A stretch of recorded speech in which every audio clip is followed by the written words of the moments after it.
আল্লাহ তাআলা কিয়ামতের কঠিন ময়দানে যেদিন স্বামী স্ত্রীকে চিনবে না, স্ত্রী স্বামীকে দেখে পালিয়ে যাবে, বন্ধু বন্ধুরে চিনবে না, পীর সাহেব মুরিদরে চিনবে না, মুরিদ পীর সাহেবরে চিনবে না, দলের কর্মী তার নেতারে চিনবে না, নেতা তার কর্মীরে চিনবে না, বন্ধু বন্ধুরে দেখে পালাবে। এই কঠিন মুহূর্তে সূর্যটা মাথার কাছে চলে আসবে, জমিনটা তামার জমিন হবে, আজকের জমিনের মতো নয়।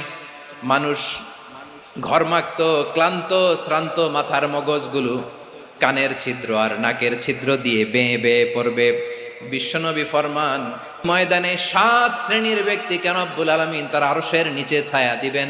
তার মধ্যে প্রথম শ্রেণীর ব্যক্তি হলো ইমামুন আদিল।